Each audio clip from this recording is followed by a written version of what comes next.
Puson. So, huwag po natin masyadong alam. Nakita. Buo na po. Diretso, basta edit mo na lang. Hi everyone! Nandito na naman ulit tayo ngayon sa tattoo session.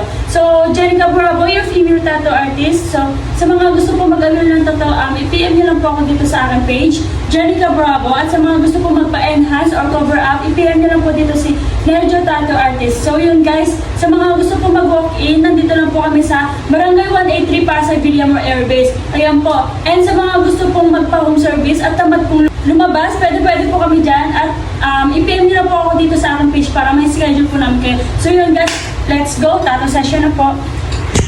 Hindi na, play ko na to. Play na to. So yun guys, ipapakita po natin kung paano magtato sa private part.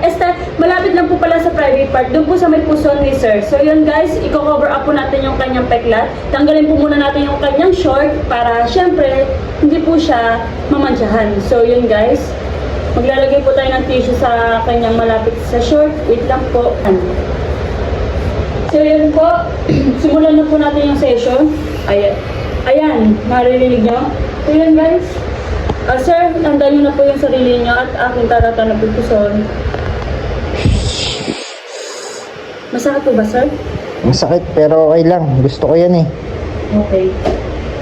Ano po ba yung feeling na tinatatuan ka? Masakit pero masaya kasi magtatakpan yung tinahi ko dyan. Yung problema nyo sa katawan? Oo. So yun guys, si sir po ay meron po siyang appendix na Tahi. tahi dito. Malapit po siya sa puson. Appendix malapit sa puson. Hindi guys, parang siyang appendix, parang ganun. Tahi lang po siya.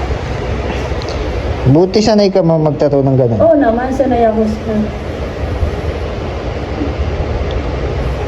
Kasi iba't iba namang customer yung tinatatuan ko sa malapit sa private part o kaya sa private part. Kaya nasasanay din po ako. Sir, tanong ko lang. Ano po yung feeling na tattoo artist po ay babae tapos mismong kayo lalaki tinatatuan ko po kayo malapit sa private part? Ano yung nararamdaman ninyo? Nahihilang po ba kayo sa akin or no choice kayo kasi Naiilang pero okay lang. Kasi gusto ko naman to eh. Tsaka trabaho mo naman. Ano yung pakiramdam mo? Masakit po ba? Masakit. Masarap. Ganun. Masakit na masarap. Ayun sir. So yun guys, ang pagtatato po kasi ay ang feeling ng mga client ko ay masakit at masarap. Ayun po. Ang masakit po doon yung tinutusok daw. Nga ba? Tinutusok. Ang masarap daw po yung grind. Yung nag-grind po yung karayom. So yun guys, sa mga gusto po mag-awin ng tattoo, andito lang po ako sa Pasay, Barangay 183 Pasay Villamor Air Base. Ayan po.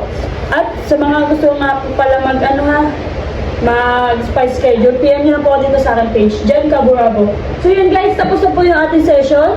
So, soon meron ulit tayong session ulit, cover up. So, babae naman po ang kukuberan natin nun. So, let's go guys. Thank you so much.